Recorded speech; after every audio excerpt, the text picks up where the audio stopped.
જામકંડોરણા ખાતે લેઉવા પટેલ સમાજની 351 દીકરીઓના સમૂહ લગ્નની તડામાર તૈયારી. પૂર્વ કેબિનેટ મંત્રી જયેશ રાદડિયાની ઉપસ્થિતિમાં આપવામાં આવ્યું આખરી ઓપ. જામકંડોરણા ખાતે આવનાર તારીખ 2 ફેબ્રુઆરીના રોજ લેઉવા પટેલ સમાજની 351 દીકરીઓના સમૂહ લગ્ન સમારોહ યોજાનાર છે.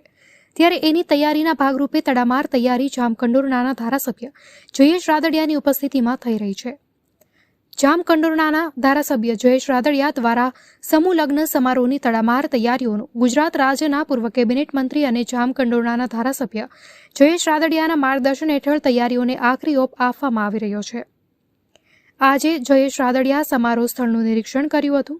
આ શાહી સમૂહ લગ્ન સમારોહમાં ગૃહમંત્રી અમિત શાહ અને કેન્દ્રીય આરોગ્ય મંત્રી મનસુખ માંડવિયા અને ગુજરાત રાજ્ય પ્રદેશ ભાજપ પ્રમુખ CR પાટીલ સહિતના મહાનુભાવો ઉપસ્થિત રહેનાર છે.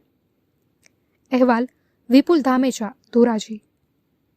જામકંડોરણાને આંગણે આવનારી 2 તારીખ શુક્રવારના રોજ લેઉવા પટેલ સમાજની 351 દીકરીઓનો ભવ્ય શાહી સમૂહ લગ્ન યોજાવા જઈ રહ્યો છે.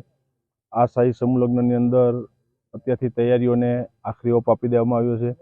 જામકંડોરણા તાલુકા લેઉવા પટેલ કન્યા છાત્રાલય દ્વારા મારા પિતાશ્રી વિઠ્ઠલભાઈની પુણ્ય સ્મૃતિની અંદર દર વર્ષે અમે આ શાહી સમૂહ લગ્નનું આયોજન કરતા આવીએ છીએ.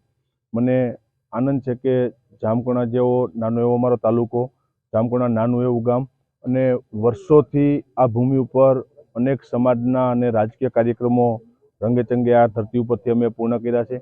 આ વખતનો સમૂહ લગ્નનો કાર્યક્રમ હું માનું છું કે જામકંડોરણાની અંદર એક ઇતિહાસ બનવા માટે જઈ રહ્યો છે કે 351 એક સાથે એક સમાજની દીકરીઓના લગ્ન આજે થતા હોય, અને એ લગ્ન પણ સામાન્ય નહીં. એના લગ્નને મેં શાહી લગ્ન એટલા માટે નામ આપ્યું છે કે કદાચ મારી પોતાની દીકરીના લગ્ન હું આવી રીતે નહીં કરી શકું. એનાથી અનેક ગણી સારી તૈયારીઓ આ 351 દીકરીઓ માટે અમે કરી છે.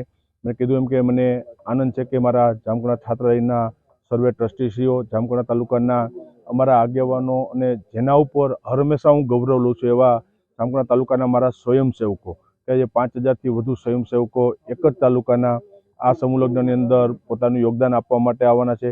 સાથે જેતપુર તાલુકામાંથી પણ 1500થી વધુ સ્વયંસેવકો આ કાર્યની અંદર જોડાવાના છે. એટલે આ લગ્ન કાયમી માટે એક યાદગાર બની રહેશે એ માટેના અમારા પૂરા પ્રયત્નો છે. હું હંમેશા સમાજની અંદર માનું છું કે દીકરીએ એક ગરીબ પરિવારમાં જન્મ લીધો એમની કમનસીબી હશે, પણ લેઉવા પટેલ સમાજ તાકાતવાળો સમાજ છે.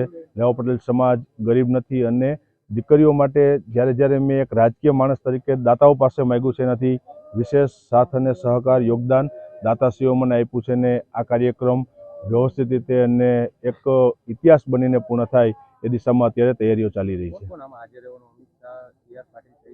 આ કાર્યક્રમમાં કેન્દ્રીય ગૃહમંત્રી અમિતભાઈ, કેન્દ્રીય મંત્રી મનસુખભાઈ માંડવિયા, પ્રદેશ અધ્યક્ષ ભારતીય જનતા પાર્ટીના CR પાટીલ સાહેબથી લઈ સમાજના અનેક આગેવાનો, દાતાશ્રીઓ અને 1.5 લાખથી વધારે લેઉવા પટેલ સમાજના જ્ઞાતિબંધુઓ આ કાર્યક્રમની અંદર ઉપસ્થિત રહેવાના છે.